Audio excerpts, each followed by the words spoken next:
From beautiful downtown Sacramento, it's time for Beach Blanket Fort Bingo! Beach blanket fort bingo. Beach blanket fort bingo. Fort bingo. Spaz has got a show when you really wanna know what's going on. Yeah, yeah, yeah. Beach blanket fort bingo. Fort bingo. Art and music, golden blue, and your favorite comics too. Grab a spot and settle in, 'cause it's high time we begin. Beach blanket fort bingo podcast. Yeah, yeah, yeah. Need your loving, need your loving, need your loving, it's everything to me. Need your loving, need your loving, and need your loving. Hello and welcome to Beach Blanket Fort Bingo. I'm your host, Steve Schnee. My regular co-host, Ronnie Barnett, is currently on assignment. However, I've got an incredible episode for you with an artist I've wanted to speak to for over 45 years. Our very special guest on this episode is none other than singer, songwriter, musician, Bob Jackson. Now, Bob was a member of power pop legends Badfinger in 1974 and 75 and wrote and played on the album Head First, which had been recorded but was shelved at the end of 1974 and remained unreleased for decades. The long-lost master tapes were recently discovered, and Bob, the only surviving member of this lineup, went back in to give the album a proper mix and remaster. The end results are being released on December 13th, 2024 on Y&T Music, and it sounds incredible. So let's dive headfirst into this interview with our man of the hour, Bob Jackson. Welcome to the Blanket Fort, Bob. Yeah, good to meet you, Steve. Good to meet you. Yeah, this is I'll tell you, I'll tell everybody later how I got into, Bob Jackson, the artist. But before we chat about Badfinger Head First, let's talk a little bit about Bob Jackson. Going back, do you remember the moment you wanted to become a musician? Was it an epic epiphany or a series of small events? I guess it was a series of small events. I actually, as a kid, I was interested in all kinds of things, but particularly I was interested in magic, conjuring, and as a kid I took some a series of magic lessons with a pro magician, and that was going to be my big thing. I was going to be the man in black and doing all that stuff. Anyway, I suppose over a period of time, then when I was at school, the Beatles thing started happening, and that whole kind of explosion of culture, and I kind of got, like every other youth, I got involved in it. I got sucked into it. So it was, and I knew a guy who played in a local band. I used to go and see them, and I thought, I'd like to do this, So it was a kind of growing awareness, really, yeah. The ironic thing about this is I know that you don't watch my YouTube channel, but I'm always calling musicians magicians. So you fulfilled that early ambition. because music is magic. I thought I was just a bit dyslexic, maybe, magician, but no, musician, music.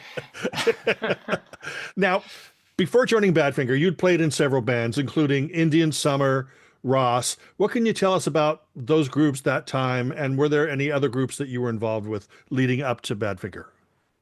Well, a brief history, I suppose, is that Indian Summer was my first professional band. We did an album on the God, I can't remember the bloody label now. What was it? Not Vertigo. It was. Oh, you can look it up, Steve. I can't remember, mate. Anyway, I'll start again, I think. So my first professional band was Indian Summer, based in Coventry. We got a deal with the same management and record company boss and the artist, actually, the artwork guy from Black Sabbath. We were with the same management. So we got to know them really well before, actually, even before they were Black Sabbath. They were called Earth then. That was their name. so I went through that. We did an album. Yeah, didn't make a lot of money or anything like that. It was difficult to survive. Eventually, I ended up joining a band called Ross, which was a London-based band signed with Robert Stigwood organisation, who had the Bees and the Cream and a few people like that. And that was a big up for me because they put us on a lot of big tours in America. We were a new band, but because it was Stigwood's with all these business connections, put us on these tours, and we did an album over there as well. The last tour I was on actually was the band backed up Eric Clapton. We were the support band to his band. Wow. And that was a fantastic tour. This is just before I joined Badfinger. That was a fantastic tour. Played at all the biggies, Madison Square Garden, Cow Palace, all these massive events. So for me, it really was like local lad makes good. I couldn't quite believe it. It's great, Right. Anyway, I left that band then. I came back. I wasn't entirely happy with the setup within the band. I came back home to England and kind of thought, well, that was a bit stupid. What am I going to do now? I had a good gig there, But anyway, then I got a telegram that said, do you want to audition for a band? And I didn't even know it was. It didn't state in the telegram. So anyway, I went up to the audition, or down to the audition, went down to London, and it was Badfinger, and I was amazed. I was like, really? Okay. So that was kind of, that was the lead up to my joining. Well, for years, before the internet, before books, before all that stuff, many people, including myself, thought that you had replaced Joey in the band. But in fact, you replaced Pete Ham, who had left for a short period of time. What can you tell us about that? I mean, you already said there was the audition process, but was it an easy thing? Do you remember anything about that at all? Yeah, I do. So I go to the audition. They say we're now going to let's play so and so, off one of our albums, and I was like, well, I don't know that one. Oh, right. Well, what about this one? No, I don't know that one either. Because I didn't even know who I was going to audition with, so I hadn't prepared at all. I was just winging it, really. Anyway, we defaulted to playing kind of blues, rock and roll, singing, just having a jam and a fun time. And it was that really that did it. I think we could all tell. Well, I certainly thought it worked, and the guys did too. So at this point, by the way, there was just Tommy, Mike, and Joey, and me, So as you said, I was replacing Pete. So we carried on like that for a few days, not that many days, 3 or 4 days or something. And one day, in through the door steps Peter Ham. And I'd never met him, of course, but I recognised him. It's like, oh, right. And he stood there in the background. I don't think the other guys even knew he was coming, I don't think. Anyway, he stood there listening to us playing, and we stopped, and then the other guys greeted him, and I kind of, put my hand out and shook his hand. And then they all went off into a huddle kind of thing in the corner, and eventually sort of out of the room completely, which just left me there sitting on my own on the keyboard thinking, what's happening? Am I out? Yeah, am I in? Am I out? Yeah, it was a very weird feeling. And that went on for about half an hour, 3/4 of an hour, and me just sitting there. They all obviously had this long conflab, Anyway, they came back and they said, well, yeah, you just met him. This is Pete. We're all going to do this tour together, because there was a tour lined up, by the way. Yeah. So there I was with the guy that I'd kind of replaced, and happily they said, but we want you to stay on, it's sounding good. So it's wow. Like, wow, great, man. Yeah. So that was that. And then basically in a nutshell, I can go into further detail, but basically we did the tour, did great, sounded great, good vibe on stage and everything. But at the end of the tour, Joe just said, no, I'm going. Obviously, Yeah. those previous disputes hadn't healed fully. Yeah. Yeah. Now, when you went out on tour, you were obviously, I mean, I'm assuming supporting the Wish You Were Here album. Yeah, absolutely. Yeah, yeah. And so you were up there recreating some songs off of that album, which I have to tell you, Bob, Wish You Were Here by Badfinger is my favorite album of all time. I Yeah, put it's it, great. It's a great album. I put it above. Now I love everything. Yeah. Well, I love tons of music, but Wish You Were Here. So I can't imagine how great that must have sounded with the five of you playing songs from that album.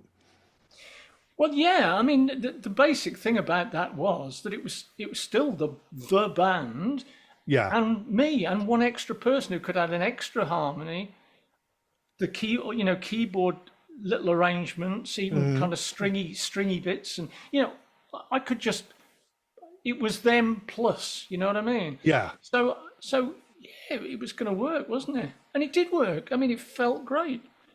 Well, what is your musical, apart from the Beatles, what is your musical influences? Because, I'm getting a little head here, but when I listen to Head First, I'm hearing sort of more of a soulful, I'm not saying it sounds like Steve Winwood, but has that kind of from the soul vibe to it, and you add a different edge to the band. What are the artists that actually influenced you as you went into Badfinger? Okay, well, coming up, learning to play and sing, I guess one of my primary influences was a guy called Jimmy Smith, a jazz organist. He was one of the first guys I listened to, and he was fantastic, and that really inspired me. Then I started listening to people like Dr. John, Nicky Hopkins, of course, who of course had done some stuff Yeah. with the band. Vocally, yeah, I liked all sorts of stuff. I did like Ray Charles a lot earlier on, and then subsequently Stevie Winwood when he hit. Yeah, so that was you called it right. Now, I mean, he was an influence. Those guys were an influence, more of a soul kind of based, bluesy, soul-y approach to the vocal. Yeah. Kind of slight improvisations with melodies. Not just singing the straight tune. Yeah. I mean, like Badfinger did a traffic song on some of their BBC, one of their BBC sessions, so I think that influence, you having similar influences, would have fit in perfectly with the band. Yeah. Tom did say on one occasion, years and years and years later, it was your voice that got you in. So I think he liked I came to realize that he liked Traffic. So probably that soul-y kind of thing, I think he took to that and went, oh, Yeah. that'll fit in great. Because as you said, they've been doing stuff like Feeling All Right. And yeah. Now, with, of course, this fantastic album, Wish You Were Here, troubles with the label, making things and management, making things difficult. Was it a bit nerve-wracking to join the band at what seemed from the outside a tumultuous time, or did it seem just pretty much you guys were having a good time? Well, there was a background kind of current of angst and concern. I could tell that from after the first couple of days of rehearsal, where we might go to the pub or go for a coffee and start chatting, and obviously all this talk about management problems and blah, blah, blah.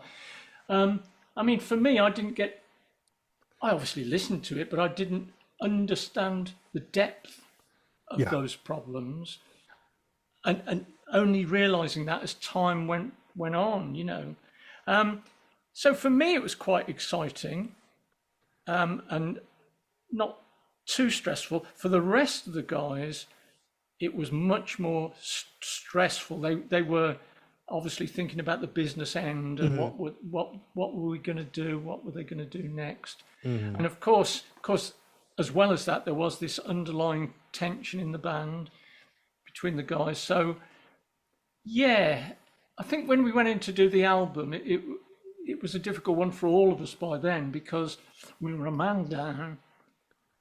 We'd heard all these whispers about Polly, our manager, Stan Polly, ripping off other artists that he managed. He had a few people, Luke Christie and various other people, and we heard that he'd been ripping off these people. It's like, this is not good. And also, the third thing, of course, was the fact that we were kind of ordered to go in. It wasn't like, look, we'll make an album the next couple of years, or couple of months. It was just like, no, you've got to go in now and do this album. And we were a bit flabbergasted. We were, why? The band's just done an album, and it's just been promoted. You know, wish you were here. What why are we going in? And there was no talking about it. It's get in there. I've booked 11, 12 days, whatever it was. Do what you want on it. But it was plain. The manager wanted the money. He wanted the next cash advance. Yes. So it was an unnerving and not the best way to kind of approach doing something artistic. Yeah. You know, I mean, with all this stuff going on, and of course with Joey leaving the band, did you feel welcomed into the fold by Pete, Tommy, and Mike? And did they wholly accept your musical ideas and suggestions? Absolutely, and I'm forever thankful for that. I was treated very much as an equal. I mean, in some ways, they could have pulled rank on me, any one of them, at any time, but I was welcomed very warmly. I was treated like I felt kind of after just a week or so that I'd been friends with them for years. That's how it kind of felt. They were very warm, and indeed, when we came to like write stuff for the album and discuss anything, my vote was as valid as anyone else's. So I'm forever thankful that their democratic kind of attitude was lovely. It was really nice, yeah. Right. So you're thrust into the studio with producers Kenny Kerner and Richie Weiss. Were you surprised that you were all able to pull together a batch of songs so quickly? I suppose we can only judge that in retrospect. I mean, at the time, we just kind of just did what we did. We'd not met or been introduced to the producers before. I was a bit surprised that Chris didn't come on board. Yeah. But he plainly wasn't asked, and we didn't have any say in it. So we just were kind of thrust into Apple, thinking, wow, But basically, as far as the band goes, I mean, we just got on with it. We were very workmanlike. We had to do all those various things. We hadn't rehearsed all these songs. We hadn't even fully arranged the songs. In fact, we hadn't really even finished writing some of the songs. So in 11, 12 days, whatever it was, we just didn't even ever have time to think. Do you know what I mean? Yeah. Many bands go into a studio and you do a song and you would you do a take and say, what was that like? Well, we'll do another one. You might do 8, 9, 10 takes, to see which one was the best. No time for any of that. We did 1, maybe 2, and that was it. It was like, well, was that one good enough? Yeah, okay, next. That's how our approach was. So we didn't have any time to kind of analyze, I don't know, analyze anything. We were very workmanlike. It was like we were on a bit of a treadmill. So it was a bit strange in that respect, yeah. Now, apart from Pete's 2 songs, one of which is the album's single or lead-off track, "Lay Me Down," Tommy and Mike had more of a presence on this album because, if you go back all the way to the Ivies, and Tommy was pretty much equal with Pete in terms of like lead vocals and stuff, but then starting with like No Die, Straight Up, it got to the point where Tommy had 1 or 2 songs an album. Yeah. So it was nice to see him, obviously he had more of a presence. Of course, your standout rocker, Turn Around. And then like, was that song a completed song already that you already had it in your pocket, or was that written for the album? It was written for the album. It was half finished. And when I realized there was an album to do, I thought, what have I got in my bag of tricks? Yeah, right. Because Tom was pushing for a rocker. We want a rocker. I had some melodic ballady things, and he was like, no, we got those already. We don't need those. Rock. Let's rock. That's what I want. Yeah. From you, kind of thing. So it was half finished. I made sure that the lyric reflected the position we were in. A lot of those lyrics are a bit dark and gloomy, not surprisingly. So I did the whole thing on it by arranging it, but I finished it off as we were, searching for songs. Yeah. Yeah. Yeah. Now, you collaborated with Tom on Pass Fast and with Tom and Mike on Moonshine. Were these true collaborations, or did you just sort of help piece together songs, and just sort of finish them off? They were brand new things where, for instance, Past Fast, me and Tommy got together upstairs. I think he just had that first line, your eyes have seen the future, whatever. And that was about it, really. And we started jamming around.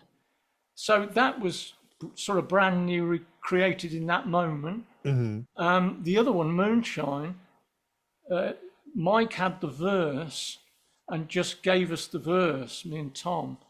He didn't have all the lyrics sorted, but he had the structure, Right. And so then Tommy and I kind of thought, well, what can we do about it? And then we knocked that around a bit, and I presented the middle 8-bit, and Tom, So they were they weren't from old things or anything. Yeah, they were freshly concocted. In fact, that was the ethos of the album, that we weren't going to use anyone's older material. We were going to try and work as a new band with a new ethic and create something fresh, rather than, Pete had a grillion songs that he could have said, well, what about these, but he didn't, he didn't. Yeah, see, that's what I was going to mention, is because over the years, labels like Y&T Music stuff, they've been releasing Pete's demos, and just the amount and the quality. Yeah.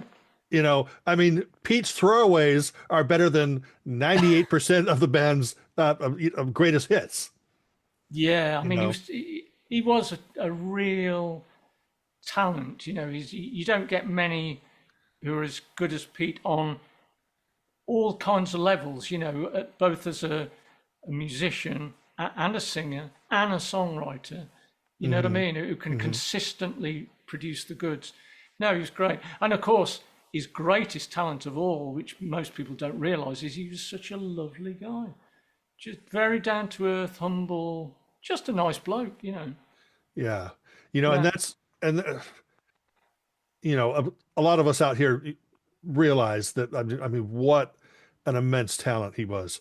Now, you recorded the album at Apple Studios on Savile Row. Did you, you were saying you were just rushed through this, but did you feel a sense of history at all in that studio, or were you just too busy? Well, on a personal level, of course, I felt it. Yeah. I don't know about the other three, but to me, it was monumental. Like, wow. The sense of timing and what had gone on before, the sense of history of the place. So I was really kind of excited and thrilled, and also just a little bit on edge, because we knew we had to come up with all this stuff. And so no, I was immensely up about it. Yeah. It wasn't like I stepped in and just started working. You couldn't help but be taken in by it all. Like, wow, I'm here. Yeah. Did you go back and watch the Beatles Get Back and go, oh, I remember that corner of the room? Yeah. Yeah, of course. That's amazing. Okay, I'm interested in Bob Jackson and Badfinger, but I know that there's going to be viewers who are going to wonder if there was any interactions with any of the Beatles during this 11 or 12 days. Like, were you there? And then like Ringo just comes in and goes, I got to pick up my mail. That would have been lovely, wouldn't it? But no, it never happened. Okay. Yeah. I think they had abandoned kind of those studios by then. Yeah, I think I believe that our session was one of the last ones in there. You know, it wasn't that long afterwards that the studio started, you know, stopped doing business. So, excuse me, just while I do this, yeah. So no, we didn't see any kind of luminaries. No one popped in and said, "Well, I hope it's going well," you know. Yeah. Yeah. Let it be said that I think Bob Jackson was just checking his email to see if Ringo sent him an email, Yeah. right? Now, I'll speak to you later, Ringo. Yeah. now you finished the recording of this album. You said 11, 12 days. What was the last day in the studio? Do you remember? What did we do? You mean what? No, Is like, that what you're saying? do you remember the date of your last time in the studio? I don't remember the date. I think it must have been. I think we went in on the 1st. That's the date that sticks in my mind. So I guess it must have been the 12th, 13th, maybe. I don't know. 13th. So, yeah, maybe it was. Yeah. so the album's basically going to be released on the 50th anniversary of the actual last recording date. Absolutely. That was part of the kind of USP that I've been planning for well, I wouldn't say that long because I only knew I could do the album in the last year or so. But I thought, wouldn't it be great to make it exactly 50 years ago? So even like as we're speaking now, Yeah. 50 years ago, we were in the studio. I was, playing the piano in the studio in Apple. Amazing. So it's quite quirky, that, really. Yeah. You finished recording the album, and as we all know, is going to be called Head First. Did you have time to actually mix it properly for release, or did they pull the plug on it before you even got a chance to do that? Well, as I said, we only had a finite amount of time in there. The manager had only booked so many days, and that was what it was. I don't think they were ever planned to do a mix in Apple. The two producers that we had there, Kern and Wise, they took the tapes, the multi-track tapes, back to New York. They mixed them, they presented them, and that was when, of course, Warner's rejected them, and straight away, realizing that something was wrong, our manager just took the money. There was some money in an escrow account, a good faith account, and he pocketed the money. So instantly, then everything just exploded. Litigation started and all the rest of it. So no, we didn't do any mixing at the last time we walked out the door at Apple. That was the last time we saw the producers. It was the last time that was it. Now, between the time you finished the album and April 75, was Badfinger still an ongoing thing? Were you planning to play live? Were you planning to record? Or was just everything kind of in limbo? From what period are you talking? Immediately after, in the next year, coming out off the album, you mean? Yes. Recording the album. Yeah, well, once we'd recorded the album, of course, we had Christmas because it was December, so into January. So now we all meet up again several times and start discussing, well, what are we going to do? But we'd realized that this underlying background thing about Polly being a bit of a crook, the more we talked to other people, the more we realized it was true. And Pete was in a kind of denial about it, saying, no, it couldn't be that. I mean, it couldn't be. But the first clue was that we got our checks in January and February, I think it was. I think so. But then they stopped. The money stopped. And then, of course, we heard about the litigation happening from Warner's, who said, and by the way, this litigation, they weren't just chasing the manager. They were chasing all of us because we were all including me, we were all signed into a corporation. So, right. So the way that Warner's had to approach it legally was to just sue the corporation. They couldn't single the manager out. Do you see what I mean? Yes. So we were all involved. So quite quickly, in January, we'd thought, well, we'll get on the road again. We'll start doing some stuff. But this this bad omen thing, it started getting more and more real. It was like, wait a minute, this is bad. And then when we heard of the litigation, and then the rejection of the album, it was oh God. So no, it just went, everyone's mood just went down quite quickly. Yeah. And we realized that we were stuck. We went to other managements, other people to get advice. I can remember going to see Derek Taylor with all of us, and mostly people were very sympathetic, but said, well, look, when you get out of that mess, come and see us. Yeah. But that was the trick. How did we get out of the mess? Yeah. Yeah. And of There you course, we all know, what happened in April, but do you remember the last time you saw all the guys? I mean, all four of you were together? I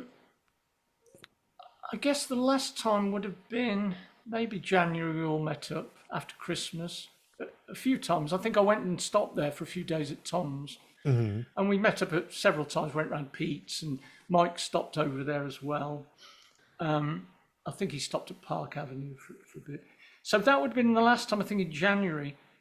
After that, I went to Tommy's, and I stopped. Pete invited me down, which was very nice of him. And this was only about a week before he died. And he kind of just out of the blue said, why don't you come down and stay with me? And it was like, oh, that's really nice. So I stopped with him for about 5 or 6 days, and it was great. I mean, I obviously didn't know him super well. Well, we'd been in the studio, we'd done a tour, we'd met, we'd had a drink together, but when I went to his house, of course, I got to know him on quite a much deeper level, personal level. And that was, that was lovely.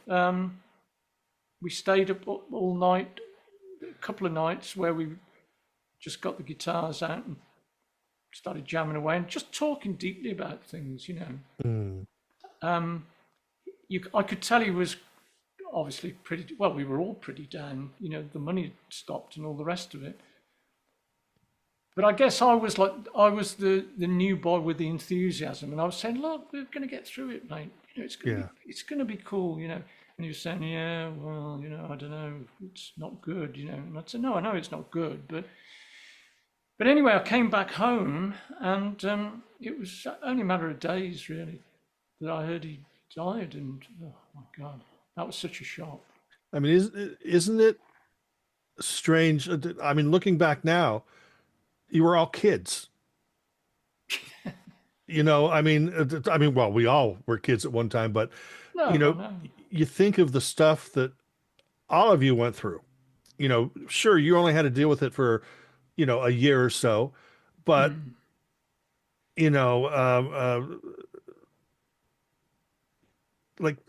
Pete never made it out of his 30s. Exactly. I mean, I've got to say, by the way, that it didn't just last a couple of years afterwards. I mean, it's lasted my whole life. Yeah. It's a thing that's it's dominated my life and my family life over all these years. It's something you can't, a shock like that, it's, as anyone in the Badfinger family would tell you, you can't, it's hard to get over it, really. Yeah. But it is tragic, of course, that Pete just reached the end of his tether, just couldn't take any more. Yeah. It was very, very sad. Yeah. The if there's going to be a silver lining, it's the legacy that we can all enjoy today. And like I said, towards the beginning, it's the magic you guys created. Yeah. I mean, for me, that's the whole thing about this project is to finish it in a kind of, and they lived happily ever after. You know what I mean? It's a positive thing at the end of so much tragedy and darkness. But doing this, and it's taken all this while to get it there to the post, but to me, it leaves, it's not a sour taste in the mouth anymore. It's like, it's celebratory now for me. Oh, so let's get back to Head First. The master tapes were lost for decades, but there was a rough mix that was released on CD in 2000. Yeah. Now, did that happen without your knowledge, or were you aware that that was going on? No, I was central to it happening. Oh, I okay. made it. I made it happen. Okay. And there's a little story attached to that because I just got so sick over the years of nothing ever happening with it. I mean, in the intervening years before Tommy died, we'd from time to time we'd say, that album we did, with Pete and Mike, it's pretty good, really, wasn't it? I mean, why, God, it's a shame nothing happened with it. So years later, we get to around the 2000s, and I think this is mad. I think what had happened was that Warner's had put out a thing called Best of Badfinger 2. Yeah, Volume 2, yes. On Rhino, I think it was, or a label like that, some associated thing. And I thought, well, this is, what's happening here? They've put out some of those tracks, and why isn't there a whole album? Why have they just picked these tracks? And so I just thought after that, well, look, I'm going to put these things out. Of course, I didn't have the masters. I had to make do with what I had, this rough mix from Phil McDonald. But I thought, I'm going to make it happen. So I did make it happen. I got in touch with a record company, Snapper, and made it happen.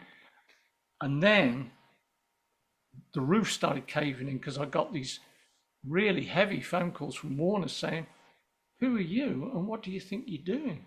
And I was like, wait a minute, I'm putting these tapes out. And they said, well, you've got no right. And my counter to that was, well, I think I do have the right because you rejected the album. But they weren't in logic mode. They were just look, we tell you, unless you want to get into litigation and have your house taken off you. I mean, it was some nasty calls. Wow. So I got really worried then. It was like, oh my God, I've set this release in motion, but are they really going to come after me? That'd be terrible. Anyway, happily, I managed to get both the parties, Snapper and Warner's, talking, and we reached a kind of compromise. Okay. So it did come out. Yes. But yeah, that was a headache in itself. That was. I enjoyed the 4 songs that were on the Best of Badfinger Volume 2. I thought that the Snapper version sounded better. Because there wasn't dropout in one of the channels for Lay Me Down. Yeah. So sounded better. But I liked the album. Yeah. I'm going to tell you, I liked it. I thought it was a good album. Yeah. This new mix took it up notches because I think what we were hearing on those rough mixes was just a really good album, but this new version, it breathes.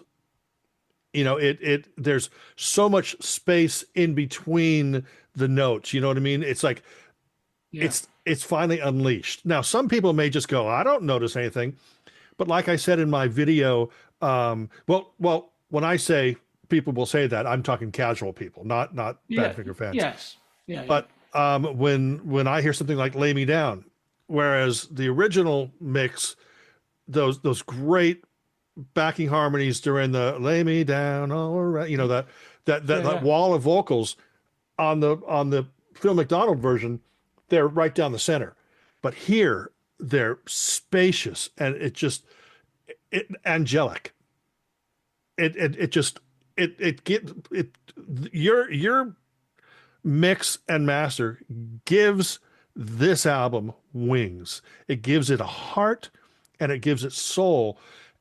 And although, like I said, people may go, well, the changes aren't. No, the changes are because you can feel it. This version of Head First is a version that you feel the moment you hear it. Yeah, well, that was the aim. I was working with a very close friend of mine, Andy Nixon, and the two of us, we talked a lot as much as we mixed, about our aim with it. I wanted to make sure it absolutely fitted into the catalogue the Badfinger catalogue along with all the rest. So it didn't sound too modern, but it did sound, the audio did sound much better, but not in a new fashion way. You know what I mean? Yeah, right. I wanted it still to sound like it would have been in '74. So I wanted it to be of the time. And that was a central kind of ethic of mine when we mixed it. But yeah, I mean, I think we've improved it. I mean, we've improved it not just from an audio point of view, but there are things that I'm sure if we'd have had more time in the studio, the four of us, we would have said, look, that's a bit of a throwaway kind of just fade ending, another fade ending, let's arrange it a bit better. Of course, we never had time, did we, for any of that? Yeah, we didn't have time for any niceties and thoughtful, what should we do? It was we were we were on that treadmill, as I said before. So I've done some edits to just make the arrangements that little bit better. I haven't added anything new. No AI. New. No, and nothing new from me. That I thought, well, I'd like a bit of organ on there, maybe. No. I need to do redo my vocals, or have Ringo just go, I'm here to pick up my mail. Yeah, so I resisted that right from the beginning. I thought I don't want to get too clever with it, but I do want it to, as you put it, breathe and be dynamic, much more dynamic than the others, from the quietest like whisper of things to like explosion of sound. Mm-hmm. So yeah, well, I'm glad you like it. I hope everyone else does. Yeah. A few things, like the first time I heard Lay Me Down with the abrupt ending, I was like, whoa, what the, but the whole thing is that's what I call a holy shit moment, where it's not in a bad way. It's like grabbing my chair and just going, holy shit, that's amazing. And again, it just added something. I liked the album before. Now Head First is now as timeless, in my opinion, it's as timeless as Wish You Were Here was. Because that's the thing, when you listen to Head First, like if someone walked into a record shop, now I don't have a physical copy yet, dag nabbit. I'm a CD guy. Christmas is coming. I know. But if you put this record on in a store and somebody walked in, they're not going to go, oh, this sounds like it's from 75. It sounds fresh, invigorating, electric.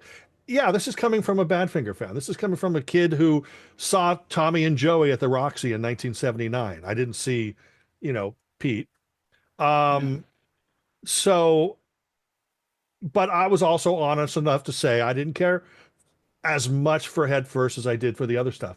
Now, this, because it's so alive, because you pulled out the magician in you and you created something that brought this thing to life. This is, I'm sorry, I'm fanboying, geeking out, Bob. No, it's very, very, very kind of you. I must credit my partner. It was very much a co-thing. My partner, Andy Nixon, that I mentioned before, he was very helpful. He's a talented guy. He's got his own band as well called Freedom to Glide. He's got his own albums and his own stuff. But I'll have to check it out. Yeah, but the two of us, I think, worked very well together, and we had the same aims in mind. You know what I mean? It wasn't like a conflicting thing. He was very kind of sympathetic to what I wanted to do and went along with it. But yeah, the other thing we did, of course, which most artists don't do, is we did the mastering as well. Mm-hmm. We decided to master. Most artists don't do that, but we did. Not that we'd had loads of, big background in mastering, done a little bit, but not loads. But what we did was we did some, and then I sent it to a friend of a friend who's a kind of name mastering engineer and said, look, be honest, what do you think? be honest, I can take it, be honest. And it came back.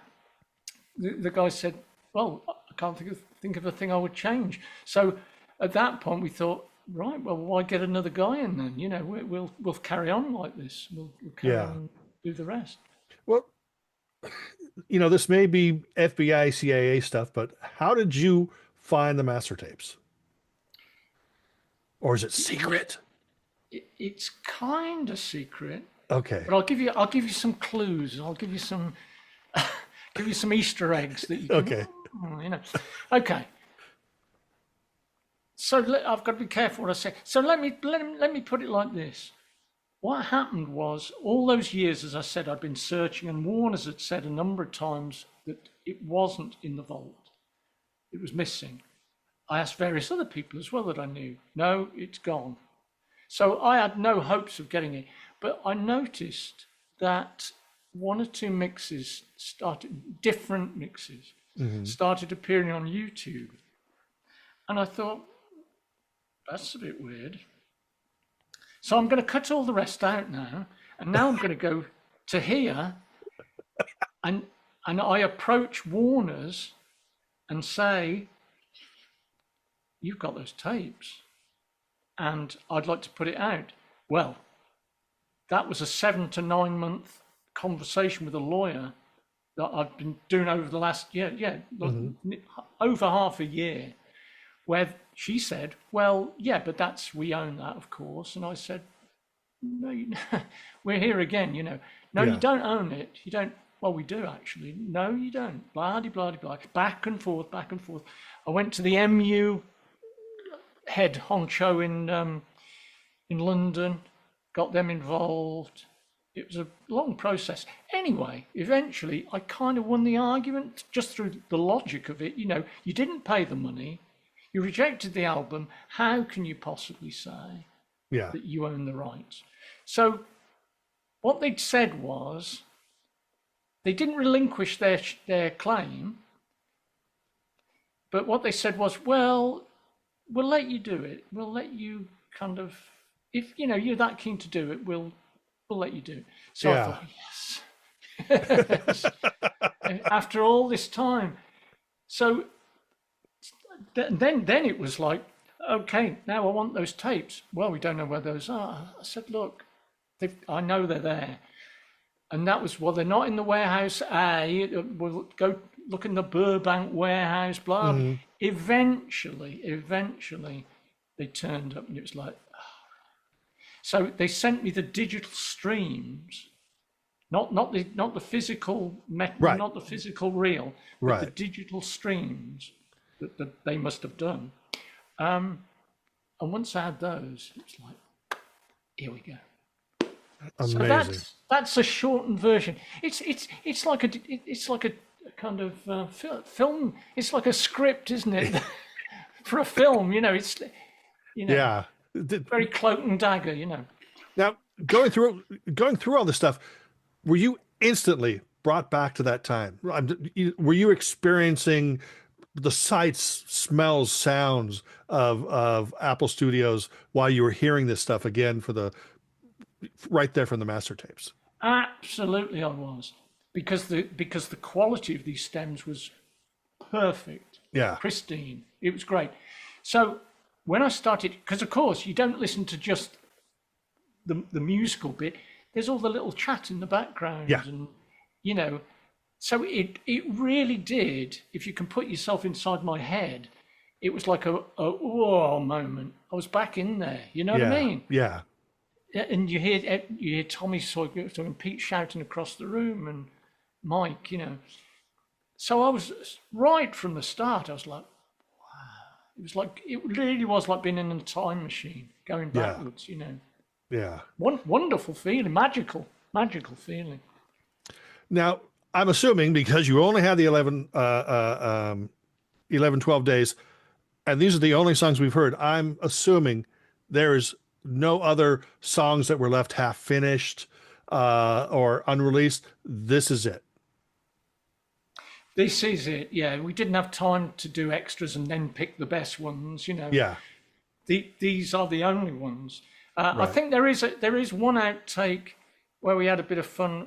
One of the producers came in and we started joshing around. There is that, but it's not a new thing. It's just some look around. So yeah, what you've got is all there is. You know what I mean? Yeah. Well, you know, us Badfinger fans are going to be now requesting the deluxe edition, which is going to have that little bit plus an hour and a half of you guys bantering back and forth. You know. Yeah. Okay, so this is an incredible release.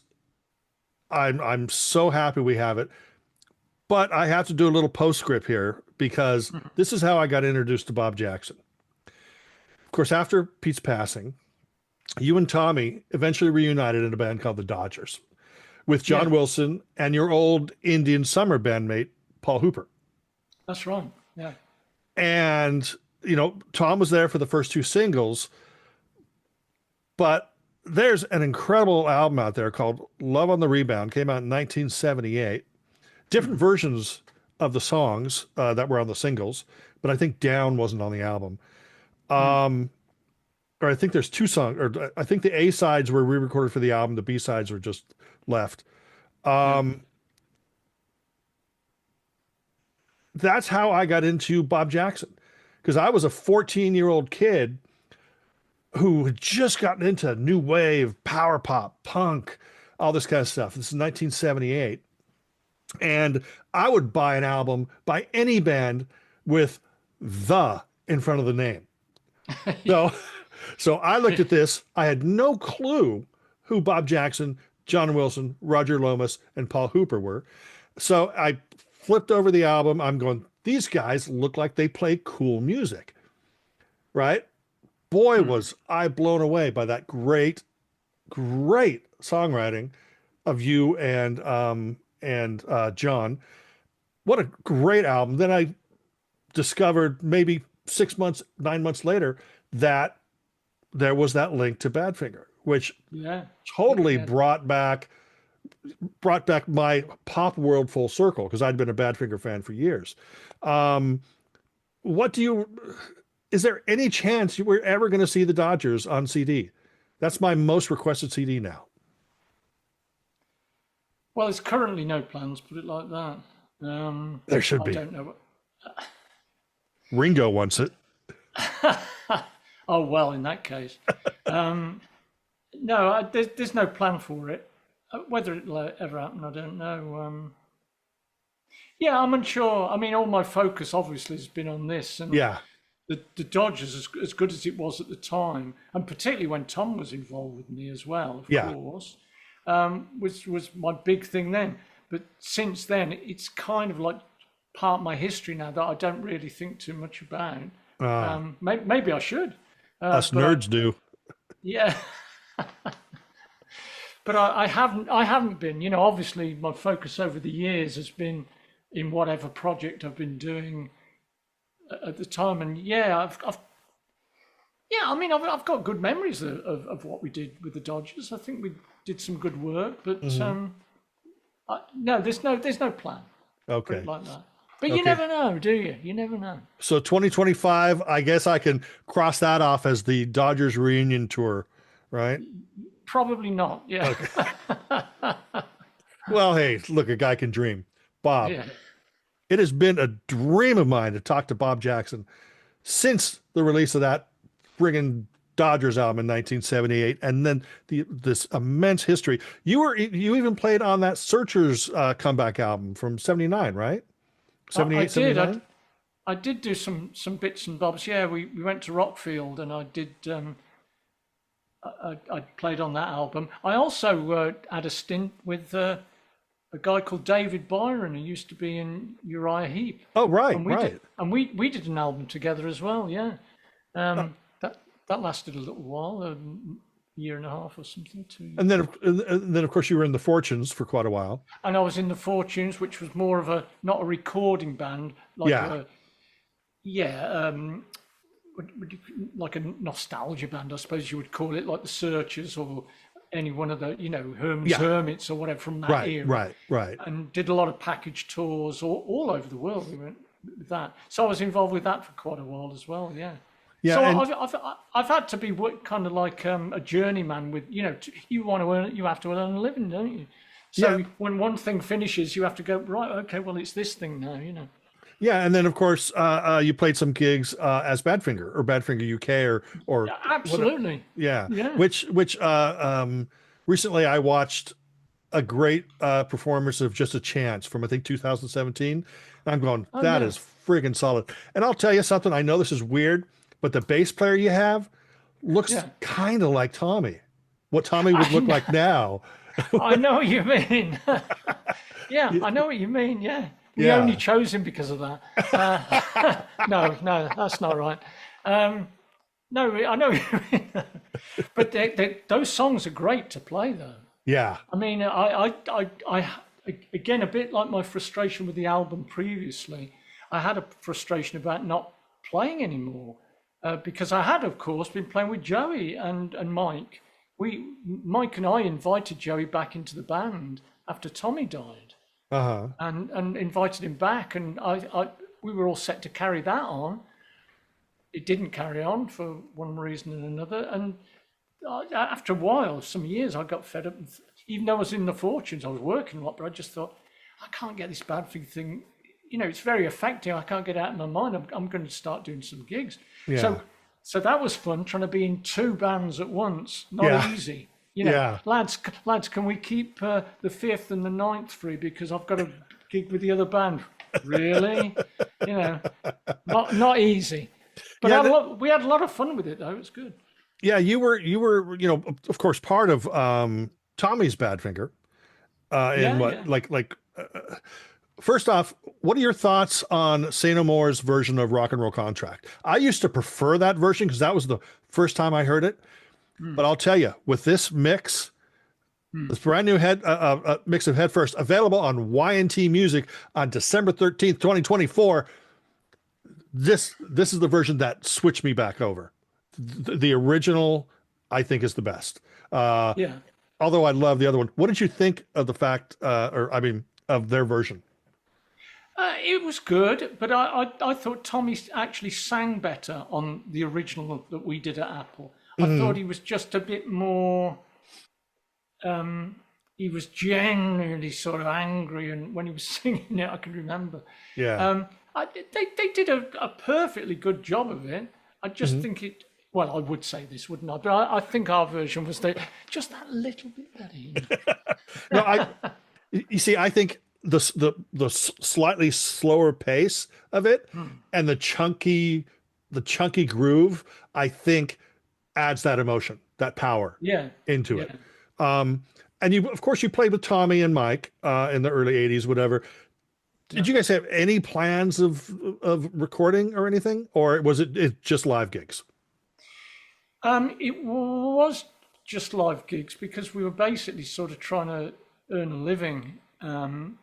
So it was primarily doing live gigs, but me and Tommy did do a kind of a side thing where just the two of us were invited to record some stuff. And that's when we did the Goodfinger stuff. I hate that tag. We didn't think that up, but a businessman in America invited us over and we recorded some tracks over there. So we were trying to get back into the recording thing. Nothing ever happened with them. They never got past the demo stage. Yeah. But we did attempt to. And of course, then the next thing was we did another tour, maybe a couple of tours after that little recording thing. And again, Tommy and I were saying that, we've got to start recording, get some stuff together, But of course, after that last, he just, Yeah. he too couldn't hack it anymore. He'd had too much. Yeah. The whole thing, this is just in hindsight, Bob, but you should not have listened to the manager and changed the name to Goodfinger. You should have changed it to the Dodgers. Okay. Maybe we should. Yeah. But Bob, an absolute honor to speak to you. I've heard before we did this interview that you're a great guy, right? But you have even surpassed that. It has just been an honor to speak to a musical hero, and somebody I think that people really need to pay attention to. People need to get this Badfinger head first. It has been pretty much a lifelong thing for you. I mean, you're Very almost much. you're Very much. so it's taken 50 years. So you recorded this when you were 3, right? So yeah, exactly. I'll go with that. Yeah. But thank you for your contribution to Badfinger, the Dodgers, and music in general. It, like I said, it's been an absolute honor, and people need to check this out. Thank you so much for your kind of enthusiasm and support and everything. I've always felt that I've been like the invisible one in Badfinger. It's dominated my life for so many years. I've got involved in all kinds of things like, tributes to Pete and Swansea and conventions and write-ups and this and that. But I've always felt like the invisible one. No one really knows me. So I'm hoping, it's taken 50 years, but I'm hoping at last with this album coming out, people go, oh God, there was this other version then. Yeah. It was pretty good, Yeah. So I'm so pleased to get Headfirst have its rightful place in the catalogue. Exactly. Well, that's it for this episode of Beach Blanket Fort Bingo. I'd like to thank the iconic and legendary Bob Jackson for hanging out and talking about Headfirst, his time with Badfinger, his time with the Dodgers, and so much more. It's been truly an honor, and we both encourage you to go check out Badfinger Headfirst, available on Y&T Music on December 13th, 2024. And we will see you all next time on Beach Blanket Fort Bingo. Goodbye, everybody. Lady